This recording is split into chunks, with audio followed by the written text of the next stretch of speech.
Alors, euh,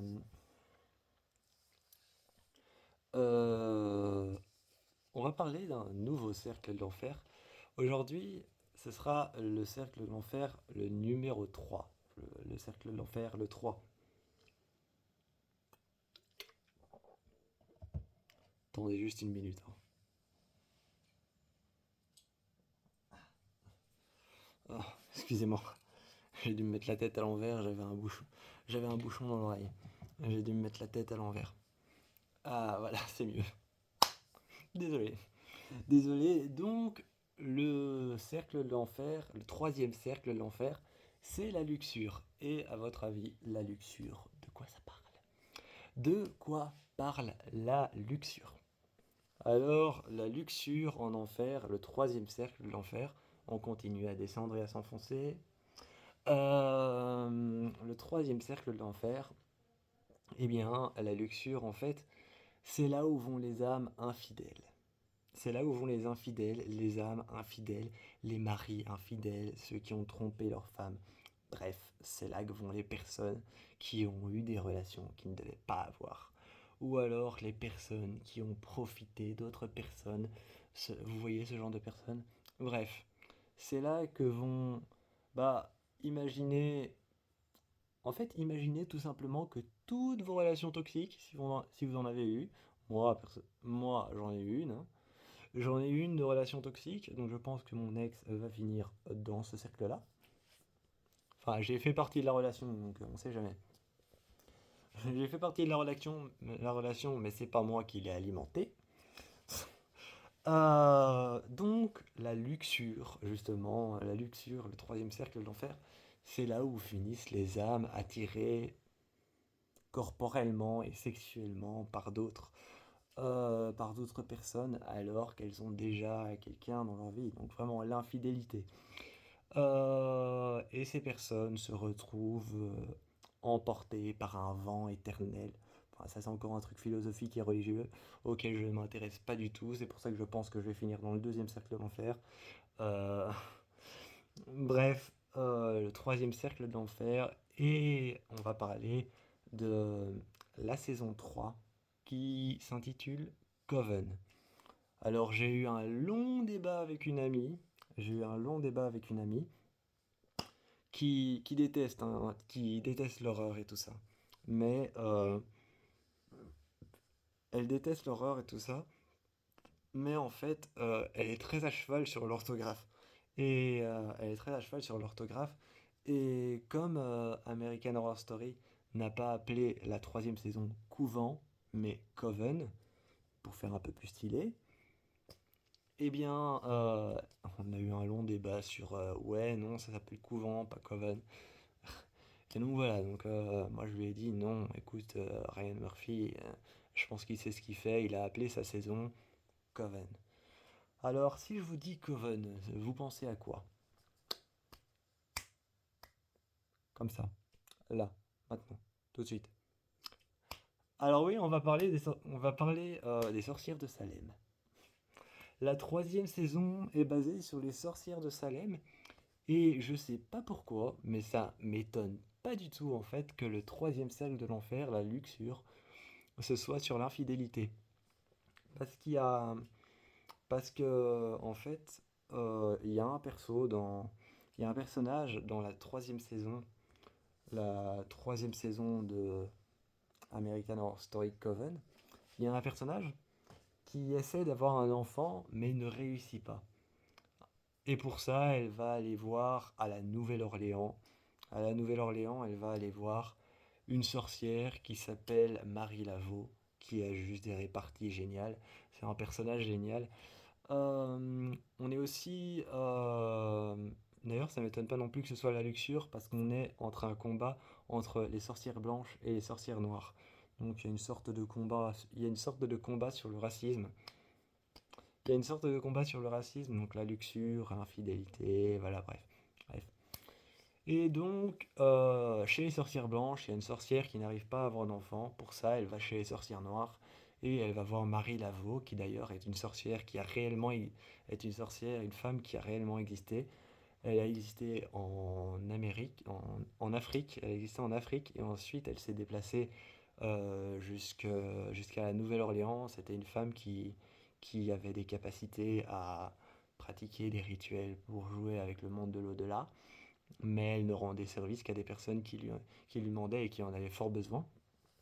Cette femme est morte, hein, évidemment, et Marie Laveau, en fait, un moment offre un service à Cordelia Fox, l'une des sorcières blanches, et en lui rendant service, elle fait ce qu'on appelle le rituel de Pocho, un rituel où elle a besoin justement de, de semences de bébé, comme elle le dit, et où elle va manger un piment de Guinée, et en voyant ce qu'elle est prête à faire, ce qu'elle est prête à faire pour donner la vie, et en faisant en sorte qu'elle fasse ça, eh bien, les dieux seront intéressés par elle, et donc en voyant ce qu'elle est prête à sacrifier pour les dieux africains, eh bien, euh, eh bien justement, elle offrira la chance à cette sorcière d'avoir un enfant. Mais je vous en dis pas plus, je vous laisse regarder les 12 épisodes, je pense. Oui, parce qu'American Horror Story ne va pas plus loin que 12 épisodes, en fait. C'est assez dommage. C'est assez dommage, depuis que j'ai commencé les séries comme Teen Wolf ou Pretty Little Liars qui ont 20 épisodes et des. Maintenant, quand je regarde American Horror Story, ça me paraît hyper court. Euh, donc, euh, c'est- il y a aussi plein d'autres choses réelles dans la saison 3. Donc, il y a le procès des sorcières de Salem. Il y a le procès des sorcières de Salem. Mais il y a aussi un moment, on va parler de, on va parler d'une sorte de divinité, de démon qui s'appelle Papa Legba. Papa Legba a existé. Papa Legba, il est connu en Afrique. Il est connu dans un pays d'Afrique. Il est connu en Afrique du Sud principalement. Et c'est une divinité en fait qui promettait justement fécondation et qui promettait la vie et des enfants. Mais le fonctionnement de Papa Legba, c'est justement pour ça qu'il a été banni et renié en Afrique du Sud et qu'il est devenu une sorte de démon d'entité malfaisante. En échange de donner un bébé à la femme qui voulait un enfant, on devait lui apporter un enfant qui sacrifiait. Et il sacrifiait cet enfant et en échange, il offrait un autre enfant. Ce qui revient complètement, j'ai l'impression, je comprends maintenant que c'est complètement con, cette forme de logique.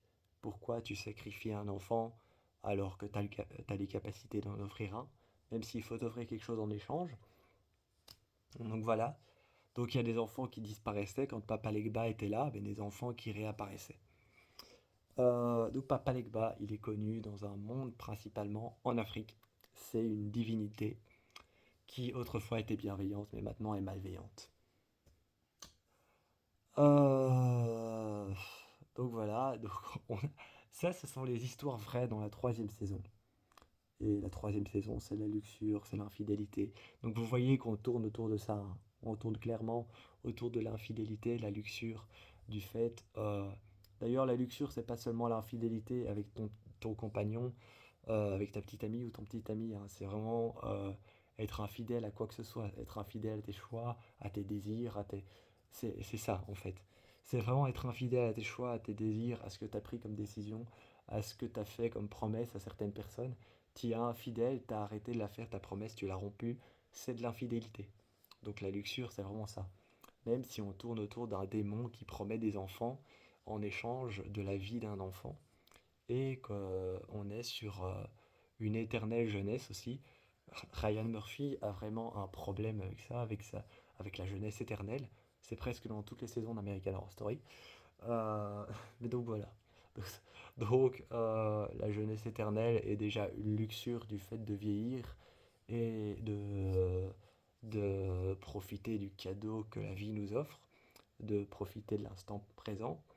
Quand tu te mets à ne plus jamais vieillir et que tu as la vie éternelle, tu casses ça, donc c'est de l'infidélité.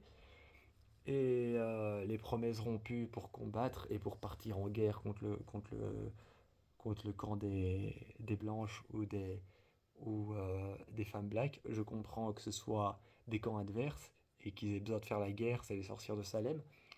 Je comprends, mais il y a quand même de l'infidélité, mais donc voilà. Donc tout tourne autour de ça. Et la saison 3, je la trouve géniale parce que moi j'adore tout ce qui est sorcellerie. Moi j'adore tout ce qui est sorcellerie dans les films d'horreur, dans les séries d'horreur, j'adore ça. Donc je vous encourage aussi à aller voir la saison 3. La saison 3 est juste géniale. Et Ryan Murphy a avoué quand il a sorti la saison 3 en 2013, parce que American Horror Story a commencé en 2011. Et quand il a sorti la saison 3, il avait posté un post sur FX et sur son compte Instagram, comme quoi il voulait quelque chose de plus sensuel, de plus féminin. C'est pour ça que les femmes sont mises en avant et qu'on est dans une école de sorcellerie de femmes et pas d'hommes, justement. Il voulait quelque chose de plus sensuel et de plus féminin. C'est pour ça que la saison 3 fait beaucoup moins peur que les autres en fait. Voilà. Même si c'est une saison que j'adore et que j'affectionne particulièrement grâce à l'esthétique de la magie noire et de la magie de la sorcellerie, je l'aime bien quand même. Surtout qu'on retrouve le Minotaure, qui est une créature mythologique que j'affectionne particulièrement, pas parce que je suis taureau et gémeaux, mais pas parce que je suis taureau ascendant gémeaux, c'est simplement que le Minotaure est juste génial. Et d'ailleurs, vous verrez comment ils l'ont fait dans American Horror Story, c'est juste flippant. Voilà. Donc, c'était pour vous parler de la troisième saison d'American Horror Story, Coven, la luxure, le troisième cercle de l'enfer. Moi, je vous retrouve pour le quatrième cercle de l'enfer, et j'ai hâte de vous dire les faits réels qui se sont passés.